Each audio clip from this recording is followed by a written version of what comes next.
I must say that coming from the United States, it's hard not to be so ashamed of our government that is not just complicit, but is a partner in genocide.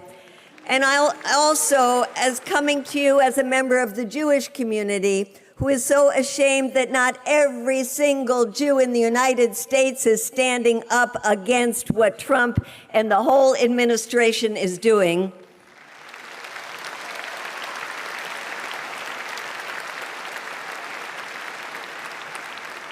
But I am delighted to represent the millions of Americans who are fighting back, the millions of Americans who are, as you say, militants here, the millions of young people who are saying absolutely no to this genocide. And you've seen the encampments in colleges after colleges all across the United States that ignited a youth movement in the United States that is not just against the genocide in Gaza, but is also now questioning the entire capitalist system.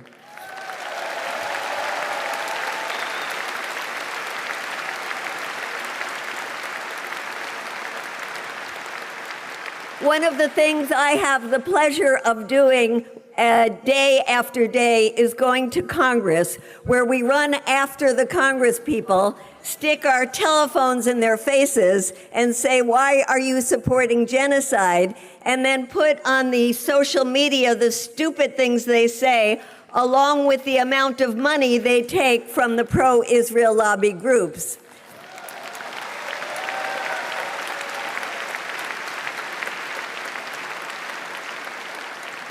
We are not only shaming them, we are making them embarrassed to take this blood money. And we now have more and more members of Congress who are pledging not to take the pro-Israel lobby money and not to vote for more bombs to go to kill babies in Gaza. Unfortunately, they are still the minority. And we see that Trump is trying to hold together the Republicans in support of Israel, but he is losing his base because the base is saying, you're supposed to be America first, but instead you are Israel first. And they are questioning that policy. And so that's why he's being forced to pretend that he is a peacemaker, being forced to try to stop the genocide by his preposterous peace plan. And of course, he also says he wants to win the Nobel Peace Prize. I think we can all agree that instead of a Nobel Peace Prize, he should indeed be in The Hague alongside Netanyahu. I think we can also agree that neither Macron and his Saudi dictator buddies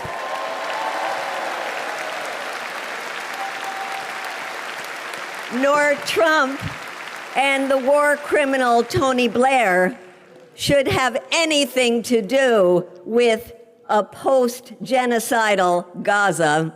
And instead, we stand with our brothers and sisters in Palestine who say the Palestinians are the only ones that can decide how their country will be run.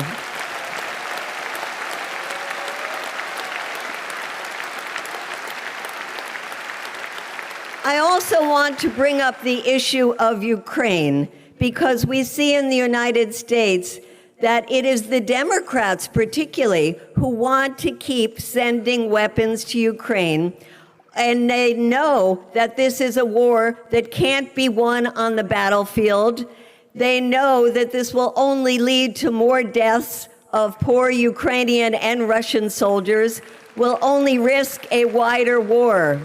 And so we are organizing the United States to say no to more weapons to Ukraine. The only solution is intense negotiations, not Tomahawk missiles.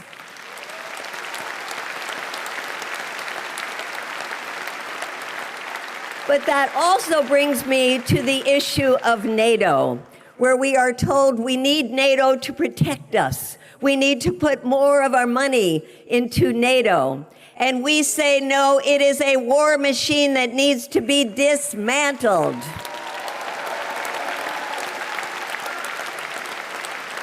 We say the money they want us to spend on war, and in the United States it is an obscene $1 trillion, is money we need to spend to feed and clothe and house and take care of our children.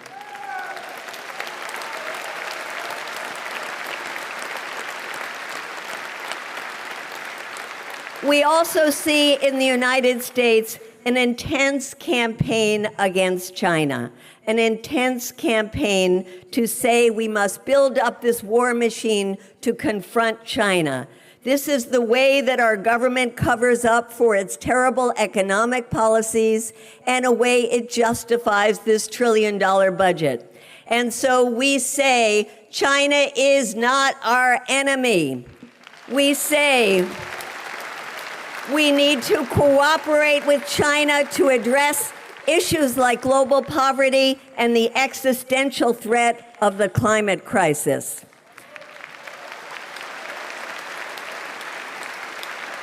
We also see our government going back to the old days of the Monroe Doctrine, where we can dominate Latin America with this new fake drug war where we're blowing up boats off of Venezuela as part of a campaign for regime change in Venezuela. We say, hands off Venezuela.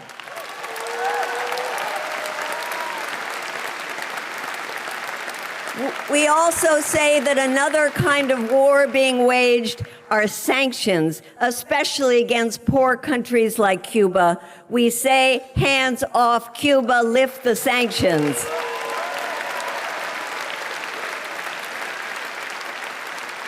And in the United States, we see an intense campaign against our immigrant community, where they are putting immigrant agents into our streets, into the workplaces, into people's homes, masked agents, to grab people up and put them into private, for-profit detention centers.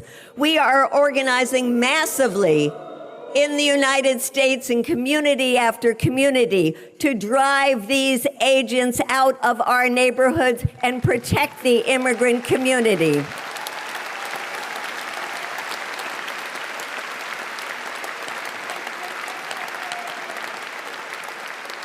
I also don't know if you saw when Trump and the Secretary of, it's now called War, which is appropriate, not defense, the Secretary of War gathered 800 generals together to talk to them. And one of the main messages is that there is a war internally in the United States against us, what he calls the lunatic left, and that he wants to use the troops in our cities to fight against us. And so we say no to armed troops in our cities. We say no to having the National Guard patrolling and fighting its own people.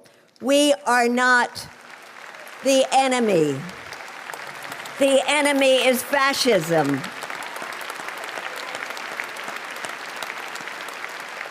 And so we are in the courts, we are in the streets, we are told to be silent, which makes us be louder and louder.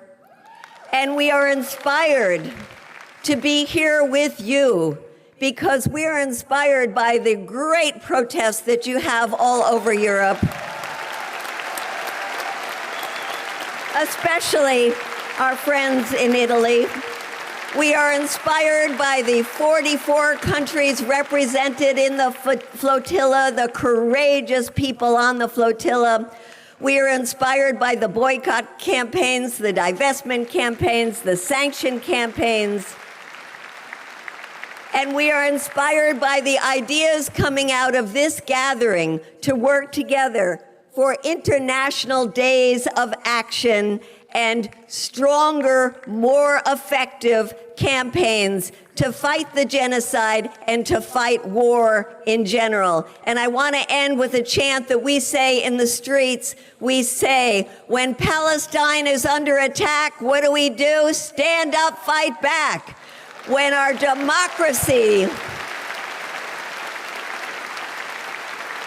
democracies are under attack, what do? Stand up, fight back. Free Palestine. Thank you.